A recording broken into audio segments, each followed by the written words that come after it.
avanzar con la clase de hoy. Bien, la semana anterior habíamos avanzado, ¿verdad? Creo, en más forma en cuanto a la predicación expositiva. Así que hoy vamos a tratar de darle más forma todavía, adentrarnos más en lo que tiene que ver con esta belleza de predicación, que usted puede enamorarse de él, de ella, pues, o de él. Eh, Bien, yo creo que ya con esta clase de hoy usted puede ver un poco más la gran responsabilidad, el trabajo arduo que implica, porque es una responsabilidad predicar. Así que vamos a empezar en lo que estuvo pendiente desde el lunes anterior. Y básicamente tiene que ver con los géneros literarios. Es importante en la predicación expositiva tener en cuenta y en la parte de formación bíblica, no solamente en la predicación expositiva, pero bueno, ya que estamos hablando de predicación expositiva, es importante tener en cuenta los géneros literarios, porque la Biblia se entiende mejor cuando nos damos cuenta qué libro o qué pasaje estamos leyendo y a qué género literario pertenece. Aún nos sirve para nuestra vida devocional. Así que sea de provecho esta clase que vamos a dar. Bien, en cuanto a los géneros literarios, habíamos visto la semana anterior que el género narrativo se compone de tres cuartas partes de las escrituras. O sea, el 75% alrededor de la Biblia es género narrativo. Es decir, que nos interesa esta clase de género, ¿sí? En cuanto al Antiguo Testamento, dentro de lo narrativo está el Pentateuco. La mayoría del Pentateuco, la gran mayoría es narrativo. La parte de los libros históricos también son narrativos. Así que este es el género literario más dominante de las escrituras. Hechos es narrativo, Hechos de los Apóstoles, ¿sí? Más no así las cartas paulinas, las cartas de Pedro, las cartas apostólicas, no son narrativas, sino hechos y los evangelios. Es el género más dominante y es importante que sepamos, por ejemplo, historias tan emocionantes como la historia de José. Usted puede coger cualquier historia, la historia completa, ¿no? De principio a fin. Usted va a ver que ahí hay una trama y la trama bíblica también tiene este componente, ¿no? Pero cada historia de la Biblia, cada género o cada historia particular, como el caso de José, el de Abraham, el de Isaac y de Jacob, tiene un escenario donde se desenvuelve, tiene un conflicto, tiene un clímax, una resolución y un nuevo escenario. En todas las esferas de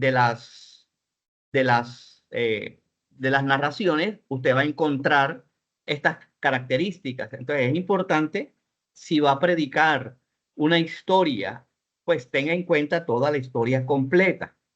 El género narrativo está compuesto de eventos, más que de ideas. Es una sola historia, ¿sí? Más que de ideas aisladas. Las acciones que veamos en los eventos narrativos, tratemos en la preparación, ¿verdad? Cuando usted lea el sermón, incluso cuando se predica, tratar de no reducir los eventos, las acciones, reducirlas a ideas. Es importante tomar todo el paquete completo al predicar. O sea, estamos viendo, ¿verdad? Ya creo que nos estamos desprendiendo de estar predicando aisladamente, de tomar, por ejemplo, la historia de José y apenas predicar una fracción de la historia de José y el resto de la historia de José lo dejamos o quizás lo olvidamos. Entonces, partimos del hecho en que eh, se va a tomar toda la historia y que algún día usted pueda predicar toda la historia. Veamos en este género la totalidad de los acontecimientos, no porciones aisladas. Y pues es importante analizar las diferentes escenas donde se desenvuelve. Entonces es importante cuando usted lea incluso la Biblia, tenga en cuenta a qué género está leyendo. En cuanto al segundo género que ahí aparece, que también se le conoce como el género sapiencial, que tiene que ver con la sabiduría para la vida, para para la manera de comportarse. Muchos de los proverbios, y bueno, parece redundancia, no, pero no. Muchos de los dichos de proverbios, incluso del libro del Eclesiastés, pasan de la observación a la exhortación. Creo que en esas dos áreas es donde se mueve mucho el libro de proverbios, principalmente, que es un libro sapiencial, un libro de sabiduría. Es importante también que usted sepa que este género son dichos aplicados para la vida. ¿Sí?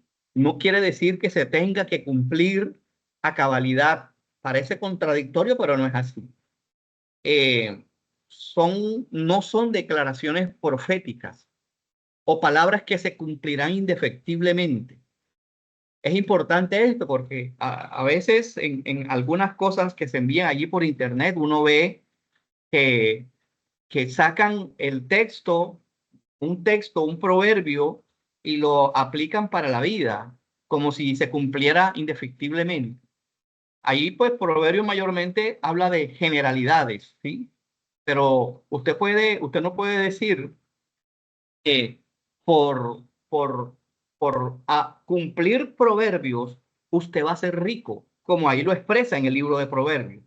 Entonces, es importante esto, cuando usted lea proverbios, aún para devocional, son exhortaciones, son palabras que nos invitan a la observancia de la ley de Dios. El segundo género literario, el otro género literario que también nos compete es el tema de la poesía. La poesía no solamente está dentro de los libros catalogados como poéticos, sino que la poesía incluso está en muchos otros libros. Usted ve, por ejemplo, el cántico de Moisés, de cuando sale de Egipto, eso es una poesía en forma de cántico. De hecho, que los salmos son poemas para ser cantados, es como la traducción más precisa. Entonces, la poesía hebrea es muy distinta a la poesía por acá latinoamericana. A nosotros nos cuentan una historia a través de la poesía. La poesía, a nosotros, ¿no? Estamos hablando acá del aspecto castellano, ¿no?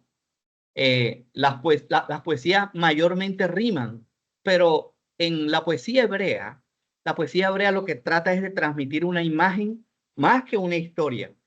Pero a la vez, vamos a ver que usted lee los salmos, usted no va a encontrar rima en los salmos. Así que es importante que no tratemos de encontrar, perdón, una rima, porque realmente ni siquiera en el idioma original está hecha para que la poesía rime. Usted también puede darse cuenta de lo siguiente, algunos salmos, me atrevo a decir que la mayoría, o casi la mayoría, están relacionados con algunas historias.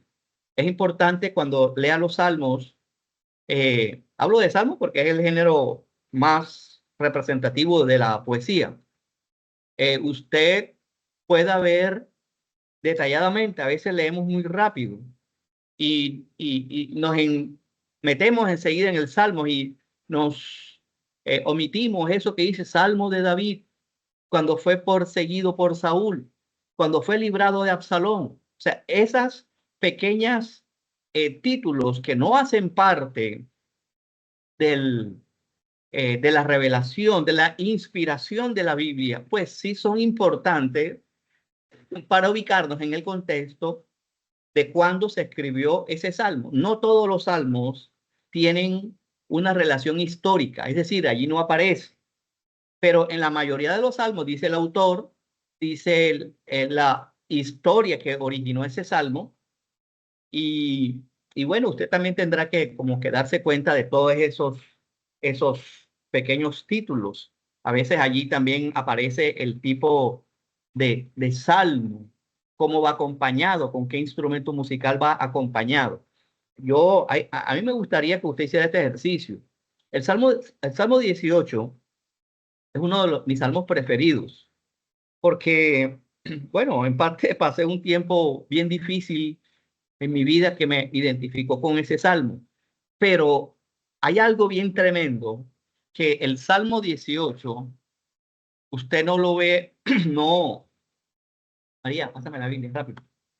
El Salmo 18, Dios me habló mucho leyendo cuando Segunda de Samuel, o sea, Segunda de Samuel, esto es un ejercicio que usted tendrá que hacer, pero en mi caso, Dios me ministró mucho a través del Salmo 18, pero no a través de el Salmo 18 que está dentro del libro de los Salmos, sino el Salmo 18 que está en el capítulo 22 de Segunda de Samuel. Y cuando yo vi esto, yo dije, esto es el Salmo 18. Y bueno, son las mismas palabras, ¿verdad? Pero lo pude entender mejor en el contexto propio de cuando David fue librado de sus enemigos. Así que, pues obviamente no todos los salmos tienen esa dicha, pero en particular lo pude entender mejor porque está aquí en el capítulo 22, repito nuevamente, de Segunda de Samuel, y cuando yo empecé a leer Segunda de Samuel, toda la historia, y veo ese salmo, yo dije, caramba, qué gran salmo de liberación. Y bueno, Dios ministró mi corazón a través de todas esas historias. Así que son bonitas los salmos, casi no se predica los salmos, mayormente se predica Salmo 23, Salmo ¿qué? 91, Salmo 51. Esos salmos, sí, mayormente, pero sería bueno que dentro de esta gama de predicación, aún para las predicaciones, esas transiciones que usted va a hacer, como lo vimos en la clase anterior, usted puede utilizar salmos. Amén. Bueno, no he preguntado si me están escuchando. Me imagino que sí, por no me han dicho nada. Los salmos utilizan lenguaje figurado. Es importante, que esto lo vamos a ver más adelante, ahorita en las próximas diapositivas. Son meditativos los salmos, son emotivos. Ahí muestran todas las emociones humanas. Usted puede identificarse con los salmos. A veces somos como cohibidos. No sabemos, preguntamos si podemos orar así o podemos orar de esta manera.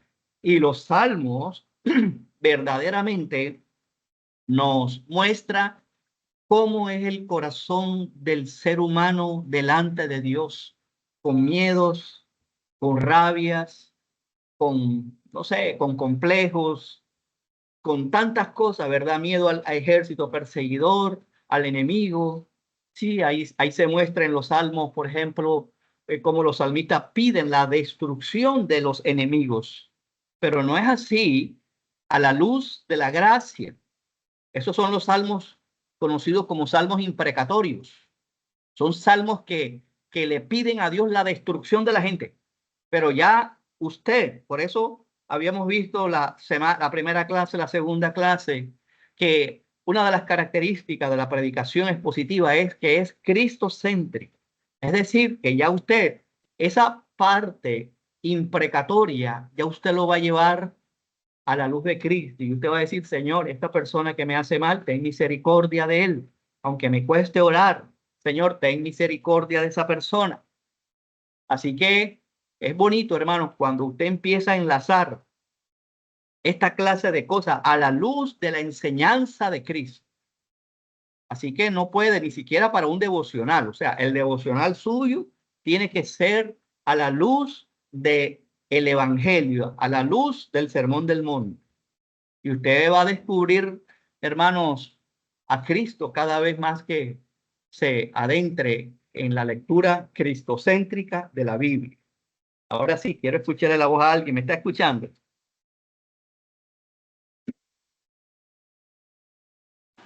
Sí, Claro. pastor. Bien. Bien, el otro género, la profecía, pues la profecía es muy interesante.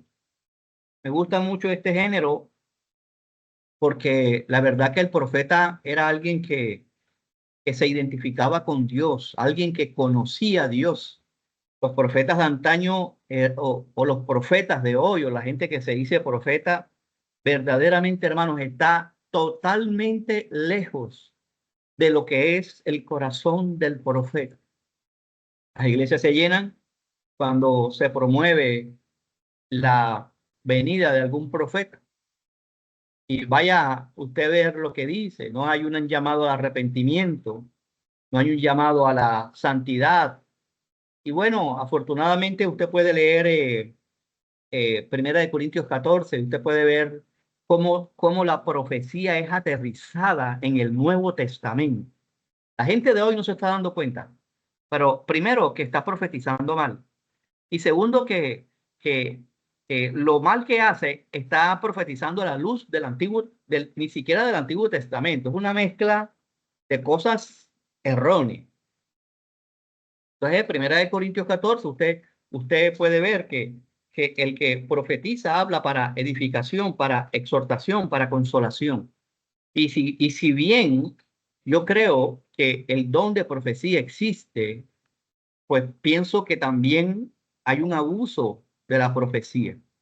Hay un abuso, hay un estímulo, una seducción en la carne de lo que Dios nos va a conceder al futuro.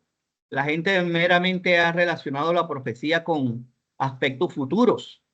Y si bien la profecía en el Antiguo Testamento e incluso en el Nuevo tiene un aspecto futuro, realmente era una mínima parte. El grueso de la profecía siempre tuvo que ver con la exhortación para que el pueblo se volviera a Dios, para que se arrepintieran. Se anunciaban juicios.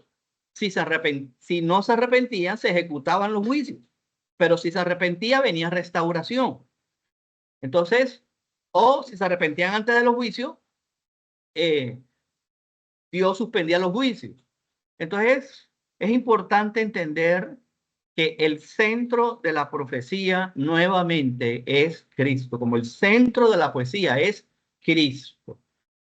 Y el profeta estaba involucrado en una situación propia de su nación, conocía su mundo, por eso denunciaba lo que veía.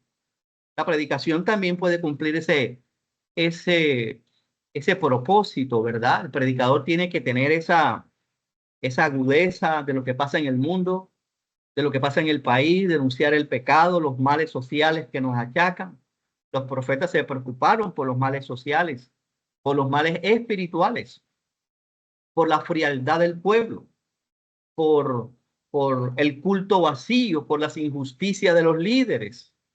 Y hay mucho que aprender verdaderamente de la profecía. Entonces, como lo dije ahorita, el profeta estaba más enfocado más al presente y al futuro inmediato que el futuro distante. Ellos denunciaron los males, profetizaron juicios, a su vez predicaron misericordia y juicio y restauración. Es algo completo. Es importante que no olvidemos que el centro de la profecía es nuestro Señor y Salvador Jesucristo. Si nos alcanza el tiempo, veremos la diapositiva de cómo Cristo interpretó el Antiguo Testamento a la luz de él mismo, que es nuestra guía para poder interpretar el Antiguo Testamento a la luz de Cristo. El Evangelio, pues creo que ese es el género más común, más conocido por nosotros. Hablan de la vida, de la obra de Cristo, de la muerte, de la crucifixión. Los evangelios combinan la enseñanza y la predicación de Cristo, lo que Cristo enseñó con su vida, el mensaje del cielo, lo que el Padre aprobaba. Muestra lo que Jesús hizo, las acciones de Jesús y la respuesta de la gente a la enseñanza de Cristo, tanto los que lo aceptaron como los que lo rechazaron. Así que el evangelio va acompañado. Usted dirá, bueno, porque aquí ¿por qué no está hecho? Bueno, hecho está dentro del género narrativo, ¿no? Sí estamos acostumbrados a dividirla mayormente, ¿no?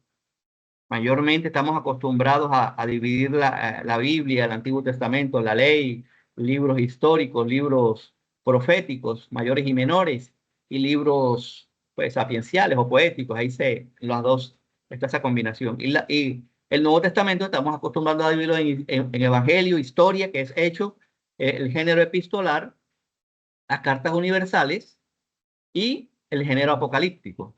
Pero, por supuesto, que Hechos hace parte del género narrativo e incluso una extensión del Evangelio. Porque el Evangelio es lo que Cristo hizo con él mismo a través de los discípulos.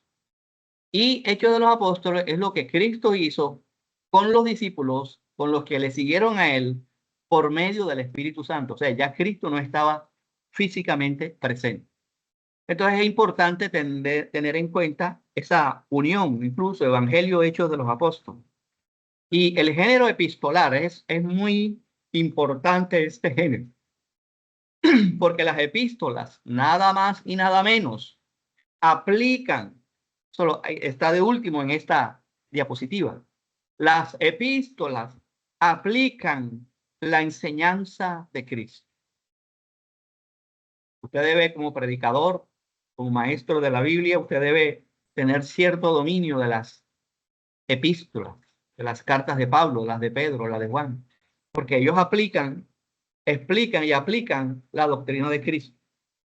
Es el género más predominante, ¿sí?, de la Biblia, ¿no? El Nuevo Testamento tiene 27 libros, son, imagínense, las 13 cartas de Pablo.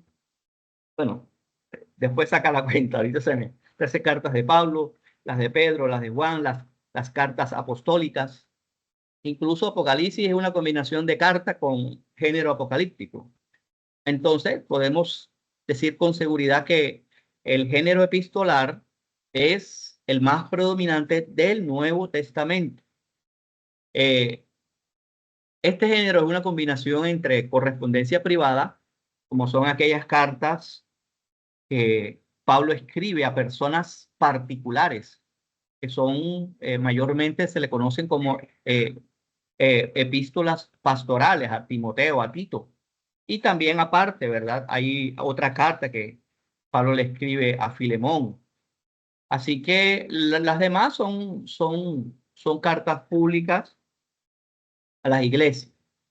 Y relativamente, ¿verdad? No es que vamos a encontrar una exposición detallada, pero de manera relativa, ahí se expone la teología, la doctrina que nosotros creemos en las cartas, mayormente en las cartas de Pablo. Es una exposición sistemática de la doctrina de Cristo. Así que ese es en cuanto al género epistolar. Y el género apocalíptico es importante que entendamos eso. El género, estamos hablando de género, ¿no? No solamente abarca el libro de Apocalipsis, sino que el libro de Daniel tiene partes que son del género apocalíptico. No lo sabía. El libro de Ezequiel también tiene partes del libro del género apocalíptico. Sí, el apocalíptico está muy cargado de imágenes, de simbología, de animales, de seres misteriosos. Ese es el género apocalíptico. Así que el apocalíptico hace parte, se incluye dentro del género profético.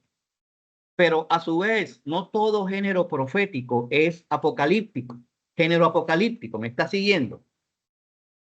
No todos los profetas hablaron con esas grandes simbologías de animales, de seres con muchos ojos, que están en el libro de Apocalipsis, que están en el libro de Ezequiel, capítulo 1, capítulo 10, de estos seres vivientes, de estos querubines. Entonces es importante que sepamos que si bien Apocalipsis está estrechamente relacionado con el género profético, Apocalipsis también hace parte del género apocalíptico. No es redundancia, pero no todo género profético, no todos los profetas mayores ni menores son del género apocalíptico.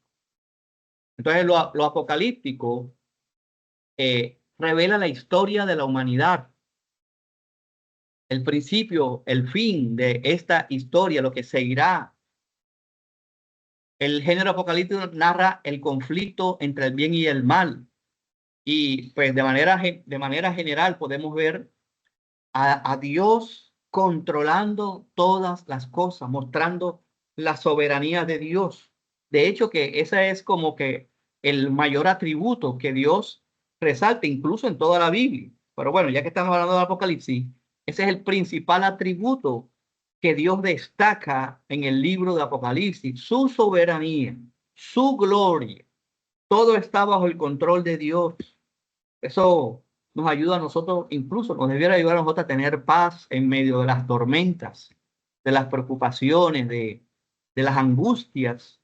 Ya si quedó el gobernante que no nos gustaba, Dios tiene el control de todas las cosas. Si no salieron las cosas como a nosotros nos parecían, Dios tiene el control de todas las cosas. Todo está bajo su control. El protagonista es Cristo, tanto en el libro de Daniel, en Ezequiel, como en Apocalipsis. La guerra espiritual es muy mostrada, ¿sí? En el libro de Apocalipsis. Ahí hay una actividad angelical impresionante, tanto de las huestes de Dios, los ángeles buenos, como de las huestes de Satanás, los ángeles malos. La simbología, como lo dije ahorita, es muy predominante. Es importante también que usted sepa la simbología de colores. En estos días estaba viendo, le invito, se lo dije a la iglesia el domingo, pero ya que estamos hablando de Apocalipsis, en estos días, en esta semana, me ha salido mucho video de aprenda hebreo bíblico. Y la persona que aparece allí es joven y se ve que maneja el tema. El asunto es que en posteriores videos que seguí viendo, este hombre mezclaba mucho el tema del hebreo con la cábala judía. La cábala judía es una desviación del judaísmo que tiene que ver con la buena suerte. ¿Qué versículo digo para el día de hoy para tener energía? Incluso lo dice en esa terminología. Entonces, tenga en cuenta, hermano, y tenga mucho cuidado de este tipo de cursos que él nunca va a promover a Cristo como Señor y Salvador. Antes hará lo posible para decir que Cristo fue un impostor. Así que le invito a que cuando se involucre en la numerología bíblica, que la Biblia sí habla también de los números con un símbolo, los colores. Le invito a que se limite a lo que enseña la Biblia, que no deje volar la imaginación, a que no pensemos más allá de lo que está escrito, porque detrás de todo esto lo que viene son errores, horrores, herejías. Su vida no puede ser determinada por un número. Hoy es 7 de julio del 2027, de verdad, y todas esas cosas que aparecen por allí. No, Dios tiene el control de todas las cosas. Y se agita la iglesia para que vengan el 7 del 7, del año 7, porque el 7 es número de perfección y todas las demás cosas. Eso no, realmente no es importante, amado hermano. Entonces, toda esta clase de cosas tenemos que estar muy pendientes, hermano, porque ahora hay tanto acceso, ¿verdad? Por un lado es bueno, tanto acceso al conocimiento bíblico. Sí, ya, yo me acuerdo cuando recién me convertí, allá tengo el libro, ya está llenándose de polvo, un libro se llama pues Concordancia Exhaustiva Strong. Y yo feliz cuando lo compré. Al poco tiempo salió celular y ya venía la concordancia en un celular. Bueno, ya. Entonces, allá tengo el libro y bueno, será para la historia que quede, ¿no? Entonces, pero también así como hay beneficios de la tecnología, también hay mucha desinformación, demasiada desinformación. El género apocalíptico contiene imágenes cataclísmicas. Todos estos juicios que vienen son sorprendentes. Que Dios nos ayude a saber que todas estas cosas son reales, hermanos, que las cosas que vienen para la humanidad. Sino los que no se arrepienten, el pueblo de Israel va a pasar un tiempo de conversión bien duro. La Biblia le llama, el profeta Jeremías, tiempo de angustia para Jacob. Así que Dios tenga misericordia del pueblo. Hay gente que se está convirtiendo del pueblo de Israel, pero a nivel del pacto, del pueblo de Israel en general, ellos van a convertirse, no todos, un resto de Israel será salvo, pero ¿a qué precio? A precio de persecución. En la mitad de la gran tribulación se van a convertir cuando el anticristo le dé la espalda y los persiga. Y bueno, gracias a Dios, Apocalipsis no se queda solamente en juicios, sino que también muestra la derrota de Satanás y gracias a Dios, la restauración de todas las cosas. Amén. Entonces nos compete, tenemos que hacer el esfuerzo, hermano, de quemarle neuronas a la predicación. Hay que ser bastante responsable en cuanto a la predicación. Bien, ¿cómo vamos hasta ahí? Déjeme ver ahí quiénes están conectados para... Bueno, son ¿qué? Apenas hay esos conectados. 3, 6, 7. Ahí está Roselis. ¿Quién es Roselis? Bueno, ahí está. Ahí está. ¿Quién más? Gustavo Blacktower, Eliezer, Abraham, José, bendiciones. Camilo, bendiciones. Bueno, me imagino que está ya la pastora Yamile. Y bueno, ya no hay más nadie. Abraham. Bueno, ahora sí, continuamos. Bien, hay algo muy importante que usted y yo debemos saber sobre el tema de la predicación expositiva. Esto aplica para muchas cosas, ¿no? La alegoría existe, la alegoría en la Biblia existe, que son historias en las que los personajes o los eventos son símbolos que representan otros eventos e historias e ideas, obviamente con un significado espiritual. La alegoría representa eso, ¿no? Ideas, verdades espirituales detrás de la historia. O sea, hay una verdad espiritual más allá de la historia que está presente a través de relatos, a través de parábolas. Pero es importante esto que usted va a escuchar. La única alegoría interpretada, la única alegoría, en el Antiguo Testamento hay, ¿verdad? Allá en el libro de Jueces hay alegorías, unas pocas, pero la única alegoría interpretada en la Biblia, usted la va a encontrar en Gálatas. La voy a mencionar. Y quiero tocar esto para que usted vea la importancia de lo que es la alegoría, pero a su vez el riesgo, la desviación que hay detrás de una mala aplicación de la alegoría, que es la interpretación alegórica, ¿no? Ambas se complementan, por supuesto. No hay interpretación alegórica sin alegoría, pero la alegoría es una cosa y la interpretación alegórica es otra cosa. Entonces, la única interpretación, alegoría e interpretación alegórica, me gusta esto porque yo me pregunto, es el pasaje de Sara y Agar en Gálatas 4:21. Sí, Pablo dice que Agar es el monte Sinaí en Arabia y corresponde a la Jerusalén actual, más la Jerusalén de arriba, la cual es madre de todos, es libre. Entonces, fíjense que Pablo utiliza a Agar y a Sara para él explicar la alegoría. O sea, yo me pregunto, si Pablo no hubiera explicado esto, todavía estuviéramos predicando a Sara y Agar de manera aislada. Gracias a Dios, porque Pablo fue utilizado para interpretar esto. Entonces, fíjate, entre todas las cartas de Pablo, la única vez que él interpreta una alegoría es aquí.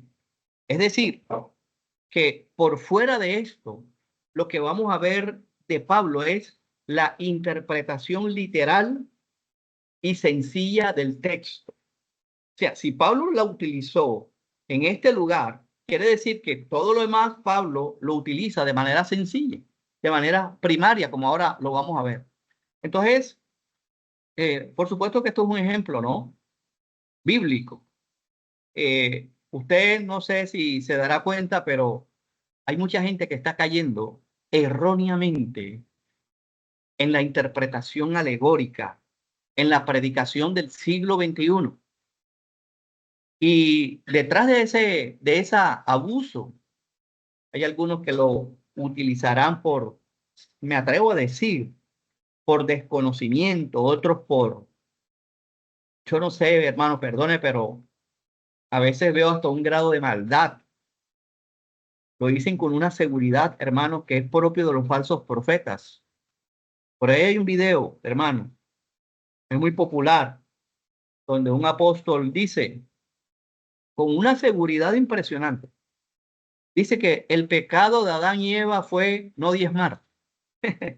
Caramba, yo no sé, hermano, pero ese tipo de cosas, hermanos, tenemos que, por supuesto, que cualquiera que tenga dos dedos bíblicos de frente, sabe que está equivocado ese hombre. El pecado de Adán y Eva fue no diezmar. Caramba. Entonces, seamos muy celosos, hermanos, con la interpretación literal de las escrituras. Hay mucho enredo allá afuera. Sacan el conejo debajo del sombrero del mago como si, no, la Biblia hay que estudiarlo. La Biblia, la Biblia hay que interpretarlo bien, adecuadamente, bajo el principio histórico gramatical. Entonces, la interpretación alegórica, sí, aceptan la interpretación literal, pero ellos dicen que detrás de la interpretación literal hay un significado espiritual más profundo.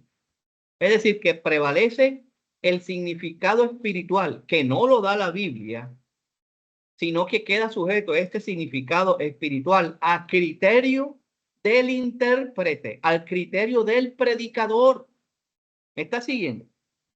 En consecuencia, la interpretación alegórica hace que el valor histórico o sea negado o sea ignorado en esas dos vertientes se mueve, o la niega o la ignora. Se ignora el autor, el propósito con que se escribió el libro, la historia donde se desarrolló el pasaje, el destinatario, el texto, las evidencias. Entonces, la interpretación alegórica, como lo dijo ahorita, prevalece más el sentido figurado o espiritual. O sea, hace que el texto se vuelva espiritualizado, fantasioso y prevalece sobre el sentido, el significado o la interpretación literal. La interpretación alegórica no extrae el significado legítimo del lenguaje del autor.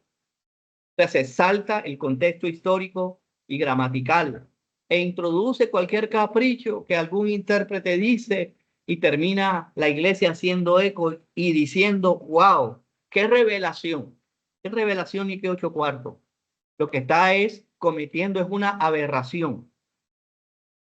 En la interpretación alegórica prevalece más la mente del intérprete, su criterio antes que la autoridad bíblica.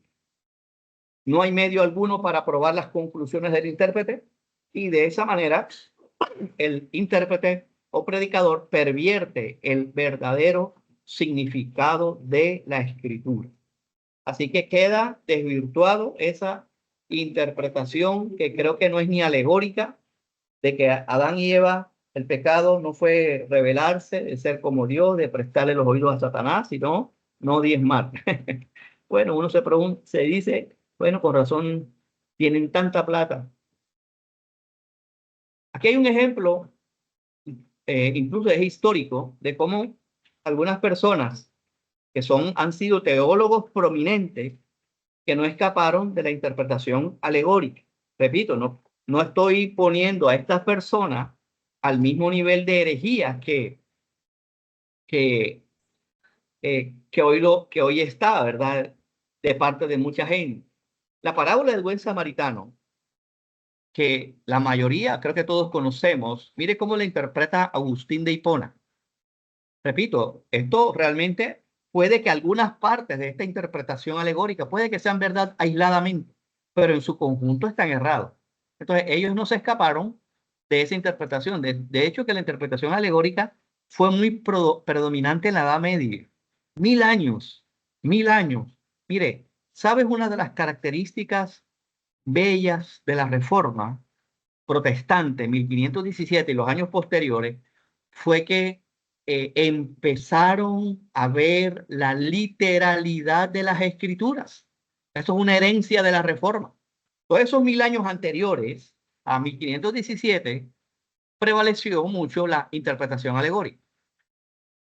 Mire lo que dice San Agustín del pasaje del buen samaritano, que la víctima, o sea, el que apalearon ahí fue Adán. Jerusalén es la Jerusalén celestial. Jericó es la luna. Wow, yo quiero ir a Jericó. Los ladrones son el diablo y los ángeles y sus ángeles caídos. No, o sea, ya esa es una exageración de lo que Cristo quiso enseñar con el pasaje, ¿verdad?, del buen samaritano. El despojamiento del hombre, su pérdida de inmortalidad, el vendar sus heridas es la restricción del pecado y el lugar de alojamiento es la iglesia. Ya, esto último podría tener hasta esa aplicación, pero en sentido general, esa alegoría es una mala aplicación de la Biblia. Y Orígenes, que por cierto, le digo este chisme, que no salga de aquí, ¿no? Orígenes se volvió eunuco. Orígenes. Orígenes existió mucho después de Cristo, o sea, 300 por allá. Y él aplicó literalmente de que algunos se hacían eunucos, o sea, se castraban por amor al reino de los cielos. Y él literalmente se cortó, ya sabe. Así que este Orígenes dice del buen samaritano que el hombre al que robaban es Adán. Otra vez, ahí parecido a Agustín de Hipona. Jerusalén es el paraíso y Jericó es el mundo. El sacerdote es la ley.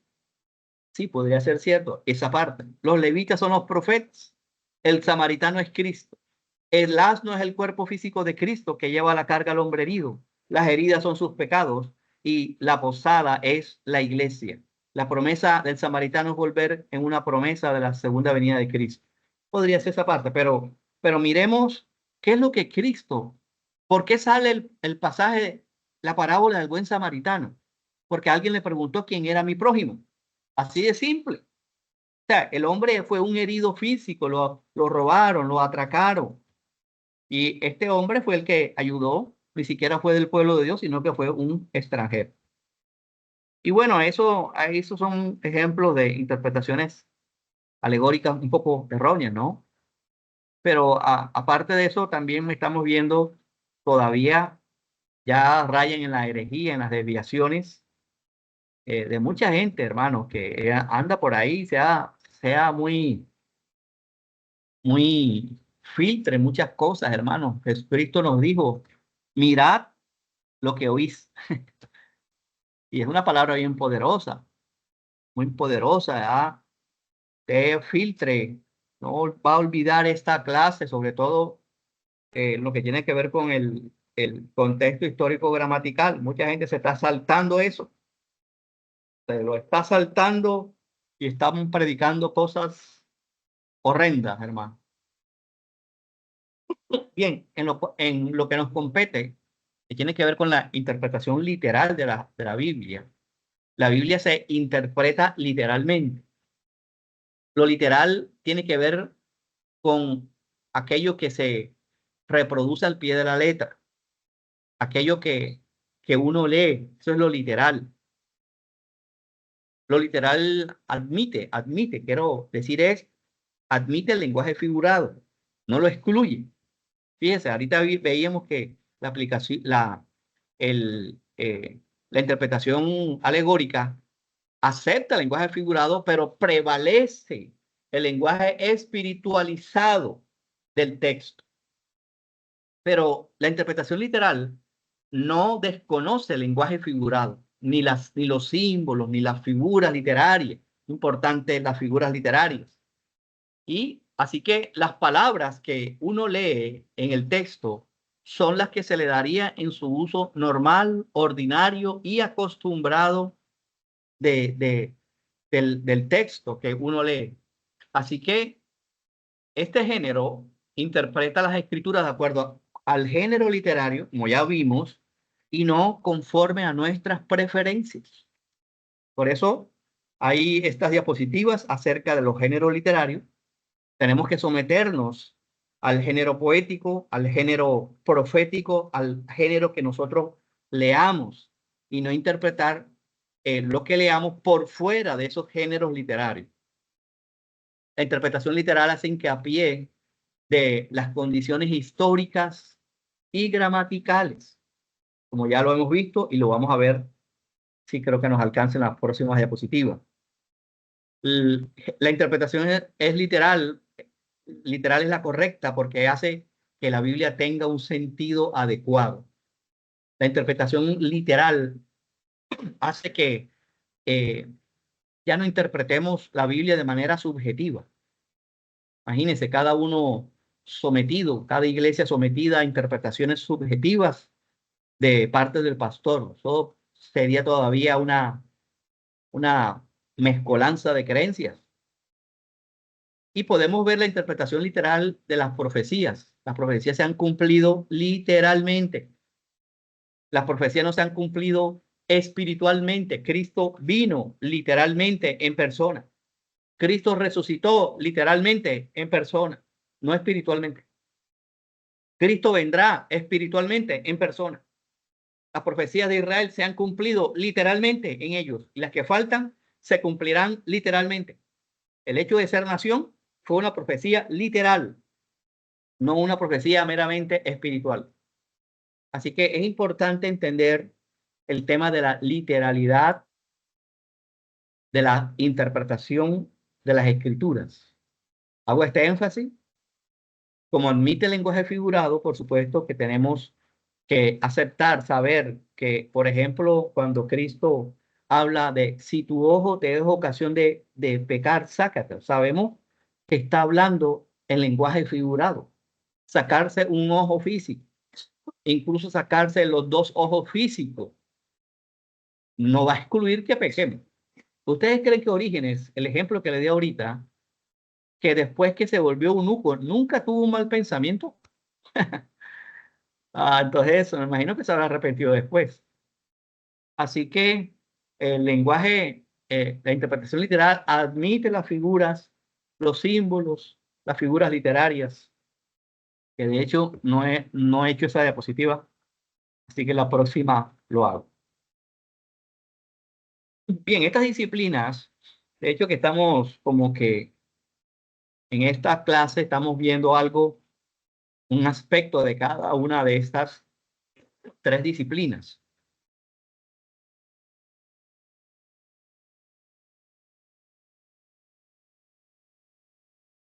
Bien, estas tres disciplinas son muy importantes para toda predicación, para una buena exposición de las escrituras. La primera es la exégesis, casi esa palabra casi que nos patea, pero vamos a ver hoy en esta clase vamos a ver una exégesis muy sencilla, bien bonita, para que usted ya no rechace esa palabra. La exégesis tiene que ver con qué dice, con descubrir qué significaba el texto que recibió la audiencia original, qué quería el autor comunicar a sus autores originales. Eso es hacer exégesis. La hermenéutica tiene que ver con luego de saber, esto es importante, luego de saber qué significaba ese texto en su contexto original y qué quiso comunicar el autor a sus lectores, es qué tiene que ver con nosotros hoy. ¿Qué relevancia tiene ese pasaje para nosotros hoy? O sea, la hermenéutica se ocupa de qué significa. Exégesis, ¿qué dice? Hermenéutica, ¿qué significa? Y la homilética, ¿cómo lo presenta? Al final, ya creo que es la última clase, vamos a ver algo ya más concreto, práctico de cómo armar un sermón expositivo. Bosquejos no, porque eso hay bastante, usted lo puede hacer, pero es que es dar el fundamento. Pero bueno, tiene que ver con la homilética. Vamos a hacer ahí hay unos tips para presentar bien el mensaje. Entonces, la homilética tiene que ver con la estructura y la forma de presentación del sermón. Estas tres disciplinas las hemos estado viendo, de pronto no de manera muy formal, no con títulos pero sí hemos estado viendo, sobre todo lo que es la homilética, la vamos a dejar de último, pero lo que es la hermenéutica y la exégesis es lo que hemos estado viendo en estas clases. Bien, vamos a ver algunos principios exegéticos. No se complique por la palabra. Ya sabe que tiene que ver con lo que dice. Vamos a ver unos principios exegéticos, lo que nos compete para la predicación expositiva. Es importante saber que la Biblia antes que haya sido escrita para nosotros, fue escrita para otros. No es un juego de palabras. Los destinatarios originales vivieron un contexto político, social, económico, religioso, militar, de guerra, social. Eso es importante saberlo. Si alguien se va a saltar eso, va a tener problemas en la aplicación, saltándose el contexto original, inicial, va a tener problemas en la aplicación de lo que el Señor quiere decirnos a nosotros. Así que la Biblia no fue escrita a nosotros, sino para nosotros. Pero tiene que tener en cuenta, ¿no? Los receptores originales, pueblo de Israel, la mayoría, ¿no? Hay profecías muy puntuales para las naciones paganas. Mucho de esas profecías están en el libro de Amós, en algunos profetas, ¿verdad? Pero el pueblo de Israel fue el principal receptor de las escrituras. Pablo dice que por el pueblo de Israel vino la salvación, la ley, la gracia a través de nuestro Señor Jesucristo. La exégesis da como resultado responder a las siguientes preguntas. ¿Qué significó el texto para los destinatarios originales? Es un ejercicio que usted debe hacer, no solamente en su devocional, sino en la preparación del sermón. Este ejercicio usted lo debe hacer, el predicador lo debe hacer. ¿Qué significó esto para los destinatarios originales? ¿Qué quería el autor comunicar a sus lectores originales? Porque todo lo que aparece en la Biblia es por algo. Sí, a veces leemos porciones de las escrituras y de repente aparece un texto que a nuestra manera de pensar dice, esto aquí no cabe, esto está extraño aquí. No, eso está allí es por algo. Por algo Dios permitió que eso estuviera allí. Las genealogías son bellas. Casi no se predican de la genealogía, pero la genealogía, que cada vez que la leemos parece algo cansón, algo sin importancia. Bueno, están allí es por algo. Y de hecho que tienen un significado muy profundo dentro de la esencia del pueblo de Israel.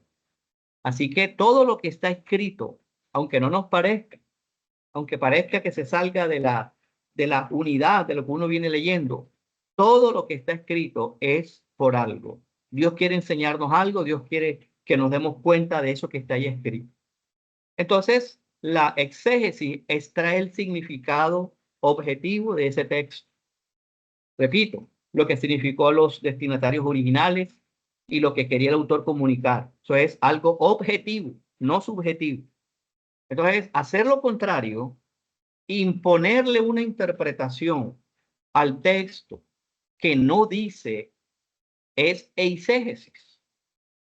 Puede parecer que suena lo mismo, ¿no? Lo primero es exégesis, lo que el significado extraído de su contexto histórico y gramatical, y la eisegesis es la imposición que la persona hace sobre el texto, la interpretación. La eisegesis es una imposición interpretativa. Está claro allí, ¿verdad? Bien, también dentro de los principios exegéticos está la contextualización. La contextualización es la aplicación de eso que ya vimos, ¿sí? De la exégesis. Aquí me devuelvo.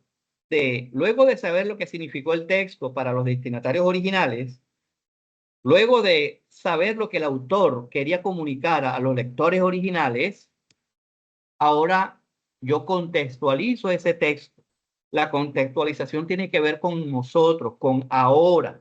Perdona que me devuelva. Por eso, aquí dije que la Biblia no fue escrita a nosotros, sino para nosotros. Cuando la contextualizamos, estamos aplicando la Biblia para nosotros. Lo que fue escrito en el pasado a otros, ahora nosotros lo aplicamos. Así que es importante todo lo anteriormente dicho, porque en resumen, lo que se dijo en la diapositiva anterior, tiene que ver con el contexto histórico y gramatical. Así que el cuadro que ahí aparece es muy diciente. El cuadro que está resaltado con la X de color rojo es algo que se hace mucho. Es algo que se hace muy a menudo en la predicación. El predicador no se puede saltar el contexto. No se puede saltar el contexto para aplicarlo. El predicador tiene que conocer el contexto. Y mire la diferencia, ¿no? La gente, ¿qué hace normalmente? Toma el texto y enseguida se va a la aplicación. Y eso es un error. Eso es un error que hay que detenerse. Predicar cuesta, predicar cuesta. Lo correcto es hacer el cuadro que está con el chulito verde. El texto tiene que llevarse a su contexto histórico, gramatical, y luego ese contexto tiene, junto con el texto, tiene que traerse ahora. Y está claro el cuadro, ¿verdad? Aunque usted no lo crea, esto es lo que está ausente.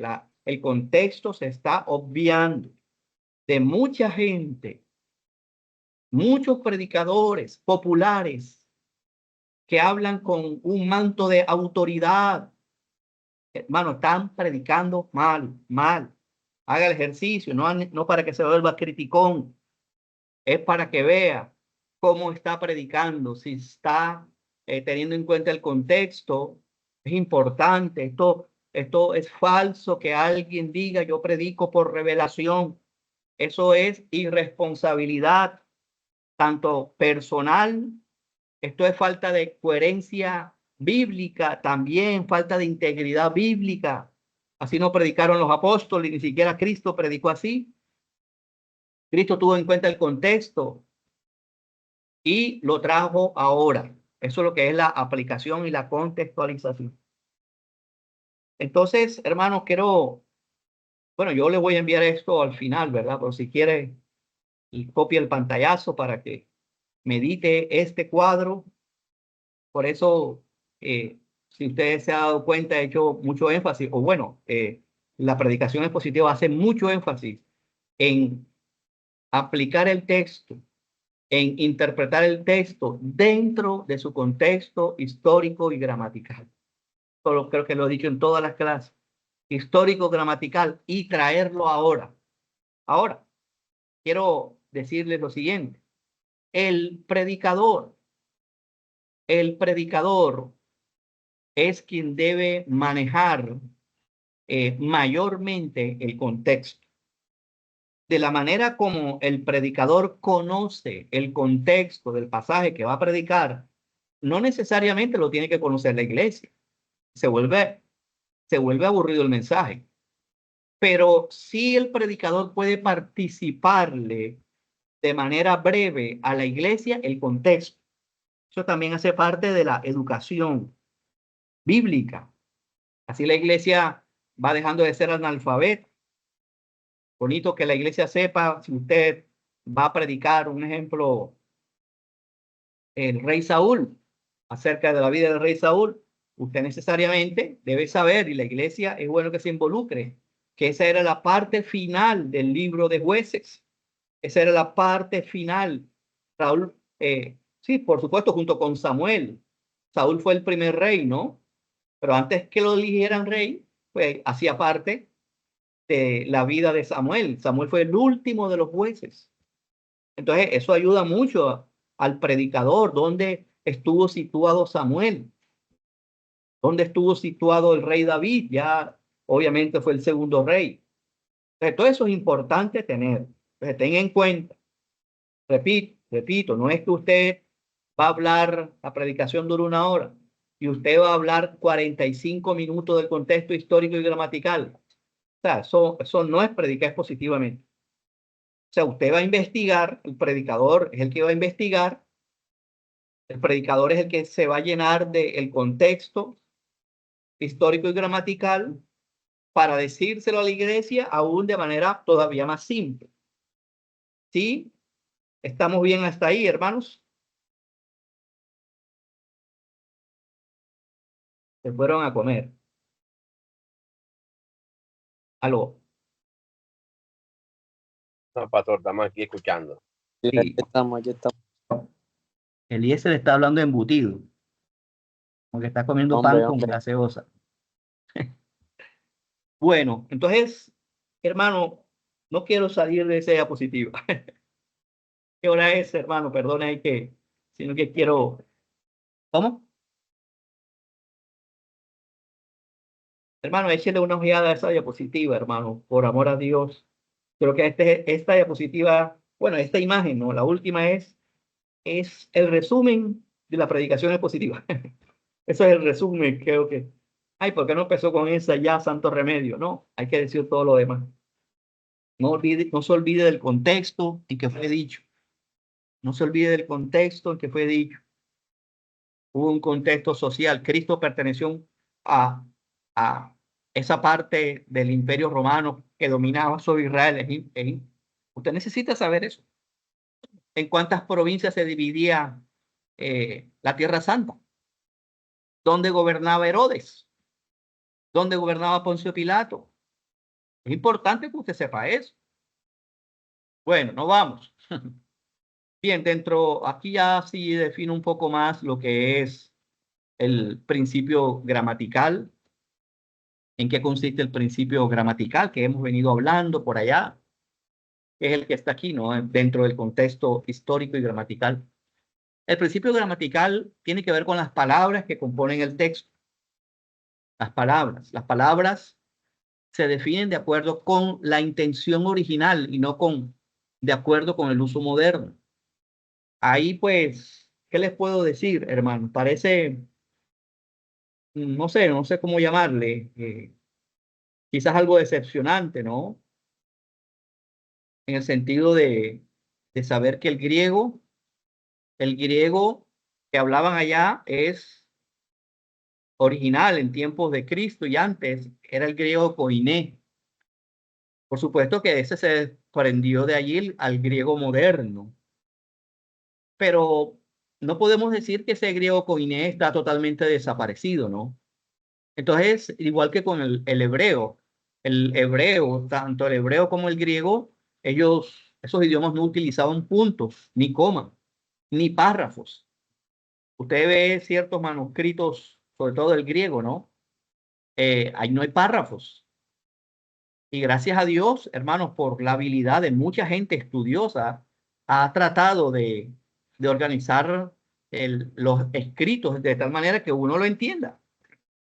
Todos esos títulos que usted ve en la Biblia, por ejemplo, hablo aquí al azar, Juan 16, ese título que está, la obra del Espíritu Santo, la tristeza se convertirá en gozo, yo he vencido el mundo. Esos títulos no hacen parte de la revelación bíblica.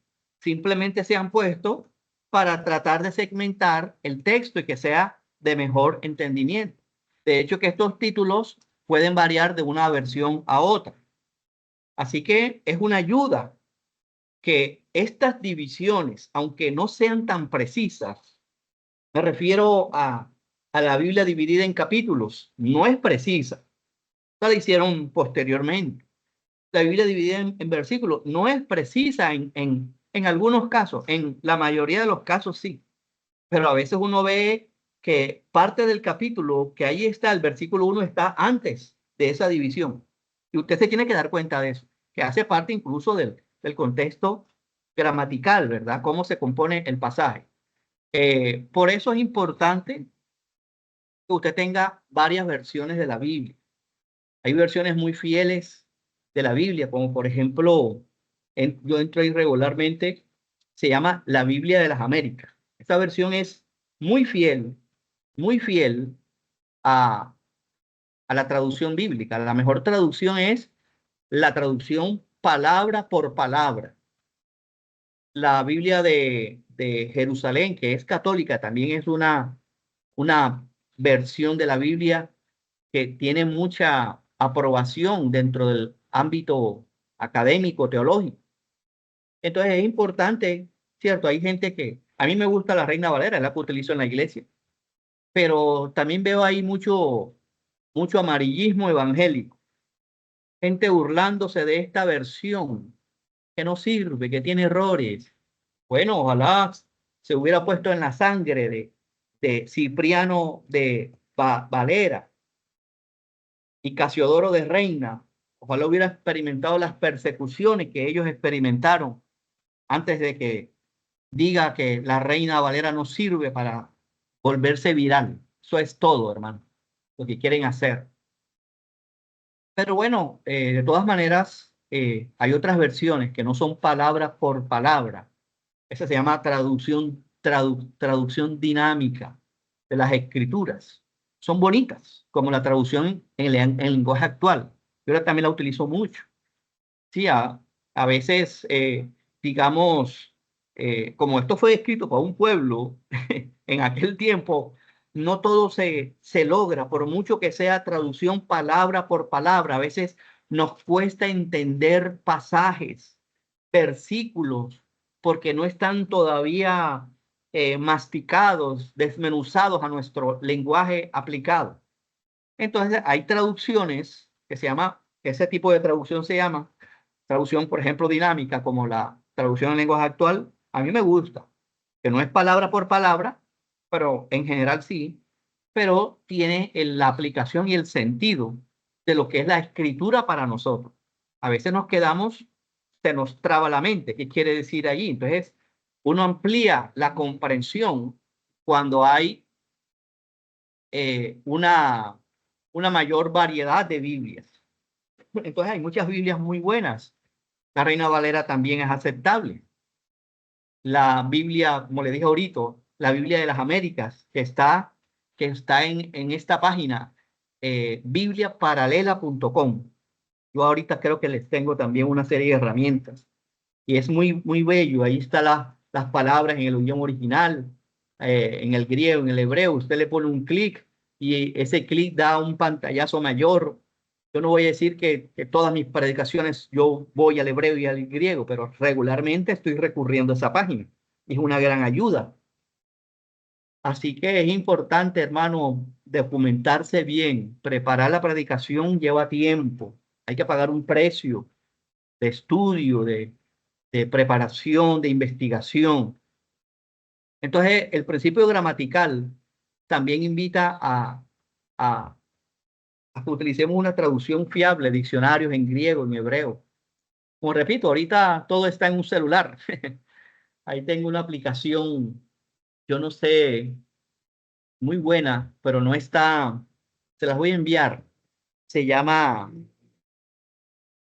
eh, no es eSword, perdone que sea sofisticado, es Electronic Sword, o sea, la espada electrónica, no. Se llama My Sword, mi espada. Entonces, se la voy a enviar para que lo puedan descargar. Ahí tiene griego, tiene hebreo, ahí mismo, por supuesto está en inglés. No me acuerdo, en otro celular también la tenía descargada, me parecía que tenía unos módulos en español. Bueno, ahora como hay tanto, ¿verdad? Usted copia, pega, copia en inglés, lo lleva a Google, tradúzcamelo y bueno, santo remedio. Pero esta aplicación a mí me gusta mucho, siempre la estoy cacharreando. Se llama My Sword, mi espada. Dentro del principio gramatical, este principio encuentra paralelos, determina cuáles son las ideas primarias, las secundarias. Sí, para eso es bueno. Hay Biblias que se llaman Biblias de referencia cruzada, como lo digo ahí en la parte final. De eso, la más característica es la Biblia de referencia Thompson. Yo la tengo allí dentro de mis Biblias de estudios. Son Biblias que relacionan mucho los pasajes, no ciertos pasajes, los pasajes están saturados en las columnas, están saturados de versículos bíblicos remitiendo a otras citas bíblicas de la Biblia. O sea, la predicación tiene que estar saturada de Biblia. El principio gramatical capta el significado de la oración y la relaciona con otras oraciones dentro del mismo contexto. Eso es en cuanto al principio gramatical, lo que hemos venido hablando. Examina las palabras en su contexto, en su idioma original. El principio histórico, ya lo hemos venido hablando bastante también, coloca las escrituras en un contexto histórico. El contexto histórico es determinado por la geografía. Necesario, hermanos, a aprender la geografía bíblica. Yo ahí me conseguí un atlas. María, tráeme el atlas que dice aquí, por favor. Un atlas muy pequeño, pero me ha gustado mucho. Te lo voy a recomendar. Lo compré en Amazon y cuando lo compré pensé que era más grande, pero bueno, era pequeño. Este libro es el libro pequeñito, pero poderoso. Bueno, me gustó muchas cosas, sobre todo, a veces uno lee y pues uno cree que todo está ahí dentro de la Tierra Santa, de lo que es Israel actual. Me gustó mucho cuando me di cuenta, por ejemplo, cuando Jacob huyó de su hermano Esaú, perdón. Jacob huyó de su hermano Esaú, que él fue a Peniel, y bueno, Peniel está todavía más afuera de donde yo pensaba que era. O sea, me ayudó mucho. También me ayudó mucho a ver el tema del libro de Jueces, como aunque la Biblia lo dice, ¿no? Pero uno no se fía si uno tiene una Biblia sencilla. Me ayudó a saber que cada juez no fue algo general a lo largo, como yo pensaba, del territorio de Israel, sino en donde estaban las tribus. Entonces, el predicador tiene que tener una gran fuente, hermano, gran fuente de herramientas, de consulta. Entonces, el principio histórico abarca la geografía, las costumbres. Hay libros de costumbres de las tierras bíblicas. Por ahí tengo uno que también lo estoy leyendo en estos días. Importante saber las costumbres, los usos de las costumbres del mundo bíblico y de la historia en general. Así que todo lo que tenga que ver con diccionarios, comentarios bíblicos, de todo esto sirve para uno entender más. El predicador va a tener un bagaje mayor de lo que es el contexto histórico. Obviamente no va a entrar en detalle delante de la congregación cuando va a predicar, pero sí pudiera participarle de manera más reducida el tema del contexto histórico. El principio literal, que ya lo habíamos hablado, tiene que ver con tener en cuenta lo que las palabras quieren decir, no lo que las palabras sean producto de la imaginación o de la interpretación subjetiva del intérprete. Cada palabra tiene un significado normal y literal. En ese sentido es excelente la aplicación que les voy a enviar. Sí, esa aplicación no está en Play Store, la pueden descargar en la página de esa aplicación, MindWord. Y el principio de síntesis, ahorita vamos a completarlo bueno, ojalá me dé chance. Bueno, sí, creo que sí. El principio de síntesis tiene que ver con examinar un pasaje teniendo en cuenta su contexto inmediato. Es importante cuando usted lea la Biblia, ¿cierto? Échele una mirada, así sea general, o cuando usted vaya a preparar el mensaje, vea qué dice el párrafo anterior o qué dice el párrafo siguiente. Es necesario que usted haga ese ejercicio para poder todavía amarrar más el pasaje a su contexto inmediato. ¿Sí? Entonces, el primer principio de síntesis es analizar los versículos que lo rodean, la sección anterior y la sección siguiente. Examinar el pasaje todavía en un contexto más amplio. Ya puede ser el capítulo donde se encuentra o la sección donde se encuentra.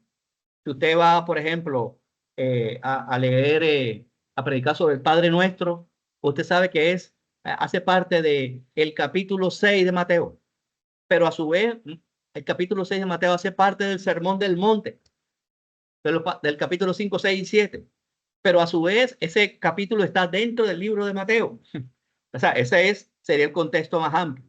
Y también el principio de síntesis habla de examinar el pasaje en el mensaje más completo de la Biblia en su totalidad. El mensaje completo de la Biblia es uno solo. ¿Quién me lo dice? ¿Cuál es el mensaje principal de las Escrituras? ¿Quién me lo dice? Puede abrir el micrófono. Creo que lo dije de acá de la iglesia, lo digo casi siempre en las predicaciones. Así que José, Abraham, deben decirlo. O si no, les hago pasar la pena. La redención. La redención. Ese es la principal historia, la historia de Génesis y Apocalipsis es redención. Así que usted no puede predicar un mensaje ignorando el mensaje completo de la Biblia en su totalidad. ¿Cómo vamos hasta ahí? Y el principio práctico, como principio exegético, es la aplicación a nuestra vida. Si no hay aplicación de la predicación, realmente no se está predicando.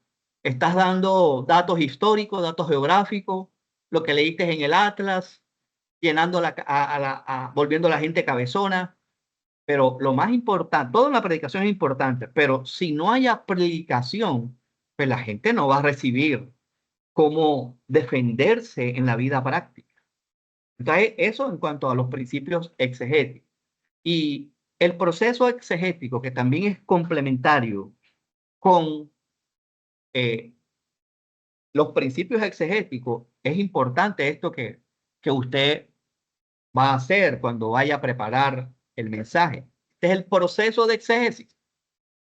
Uno, usted le va a dar control al contexto bíblico.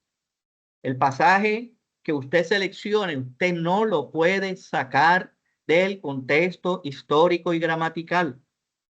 Es necesario que se meta a investigar por qué apareció el rey Usa. ¿Por qué dice Isaías que luego que murió el rey Usa? ¿Qué tiene que ver la lepra con el rey Usa? ¿Por qué Dios se le apareció luego de ese énfasis de la muerte? Es importante saber eso. O sea, ya usted va a ver, bueno, entonces el profeta Isaías existió en este tiempo, también lo recibió este rey, lo recibió el otro rey y sucesivamente. Es importante que usted le dé control al contexto bíblico. No coja, ¿verdad? Dice tristemente la gente dice, voy a predicar este mensaje y no voy a salir hasta que tenga la revelación. Pero vaya usted a ver qué significa esa expresión, hasta que tenga la revelación. No, eso que se dijo en el pasado, usted lo va a aplicar ahora. Eso es la revelación.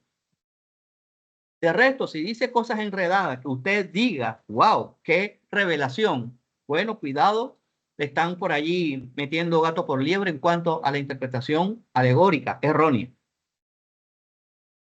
Está siguiendo, ¿verdad? Número 2, en el proceso de exégesis, todo pasaje pertenece a un libro. Qué importante esto. Usted no puede tomar un pasaje sin que sepa de qué habla ese libro. O sea, fíjense la importancia de predicar.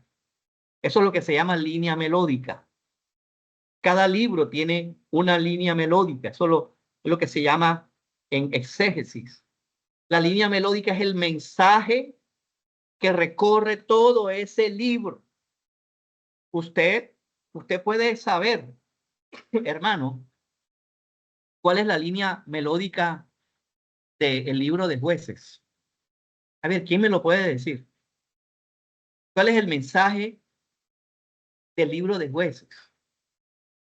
Bueno, para que no se enreden, yo voy a seleccionar. ¿Cuál es el mensaje del libro de Jueces? ¿Qué capta usted del libro de Jueces? ¿Dónde está Eliezer? ¿Dónde? ¿Qué captas del libro de Jueces? En una frase, con tus palabras. Aló, ¿está por ahí Eliezer? Sí, aquí estoy. Oscar, ¿estás ahí en clase o estás ahí de contrabando? El libro de Jueces.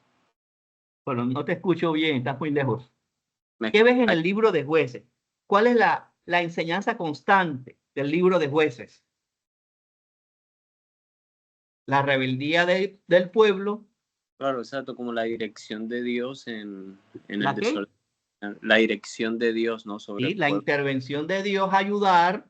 Otra vez se apartaban, otra vez clamaban, otra vez Dios intervenía y cada uno hacía lo que bien le parecía porque no había rey en Israel.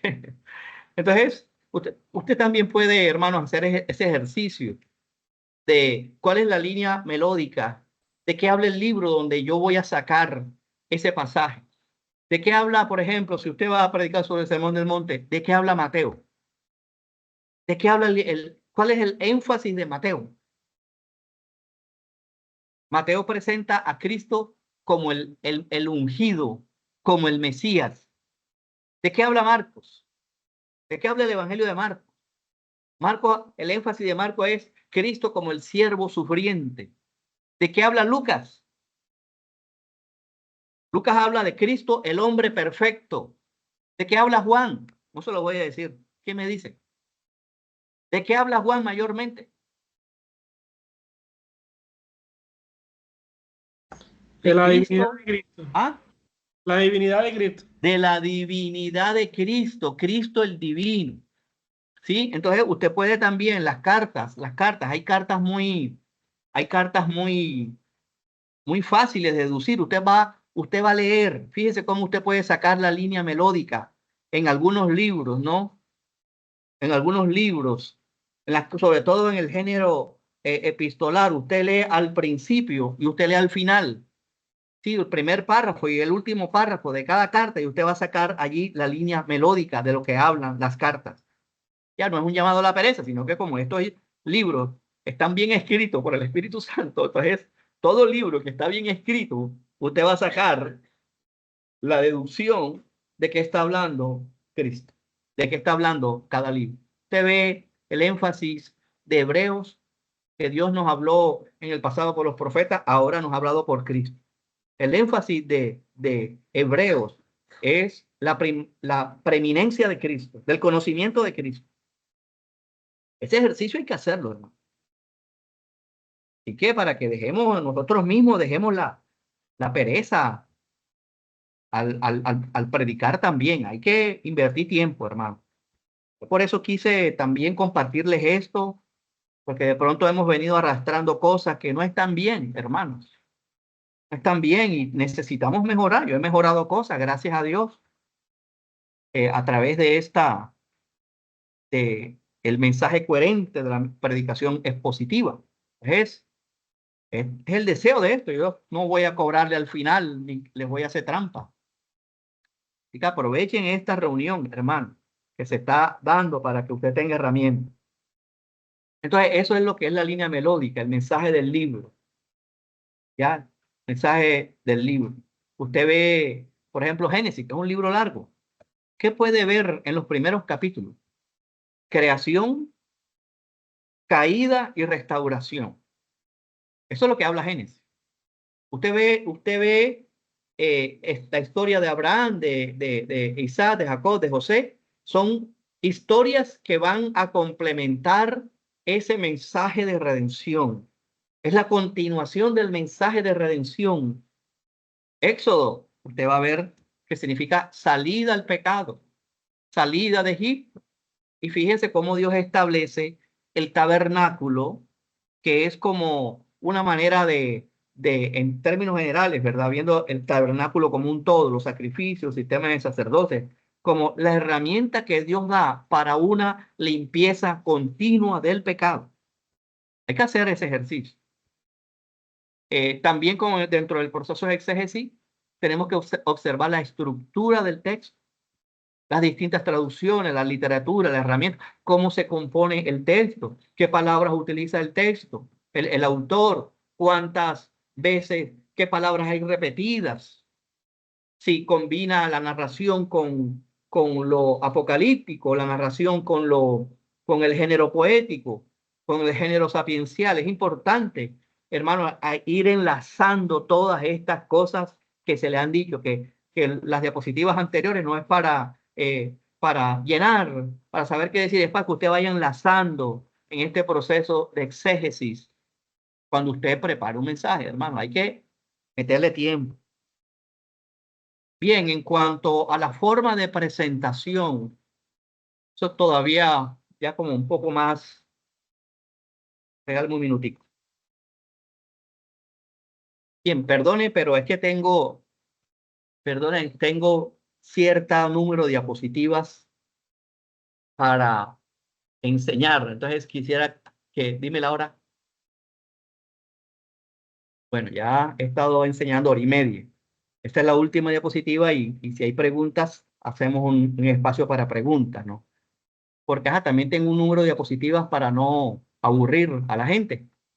Y también la mente tiene una capacidad de asimilar. Bien, en cuanto a la forma ya de presentación de el pasaje que usted va a predicar, no hay rigurosidad, pero usted se va a mover en estos dos órdenes. Número uno, habíamos visto que una de las características del sermón expositivo es que las partes del sermón usted lo va a tomar. Ya esto es más específico, ¿no? Ya adentrándonos un poco más a la presentación y a la elaboración del sermón. Sí, habíamos dicho que el sermón expositivo, una de las características es que las partes se toman del mismo sermón. ¿Sí? Estamos de acuerdo, ¿verdad? No se les ha olvidado. Entonces, hay, en términos generales, dos formas como usted va a presentar. Uno,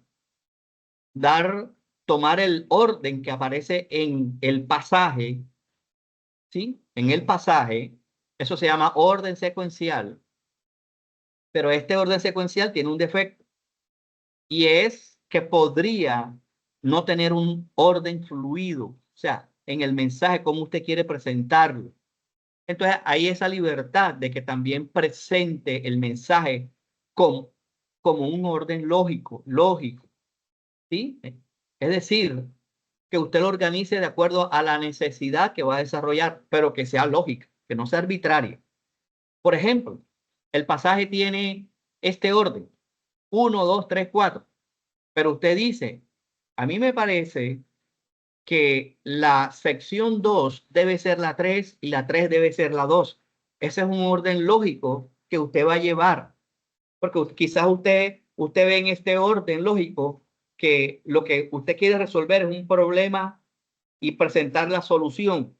Y el orden que usted propone, 1, 3, 2, 4, es lo que mejor sirve para desarrollar lo que usted quiera desarrollar. En este caso, problema, solución o necesidad, plan.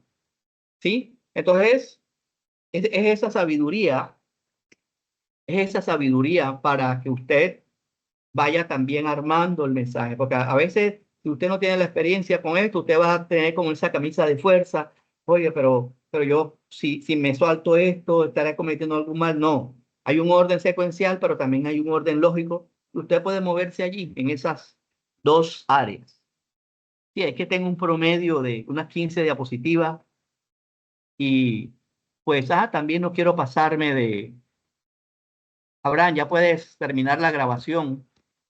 No quiero pasarme de las horas y pues, usted también tiene un tiempo específico. ¿Qué pregunta hay hasta ahora en esta clase?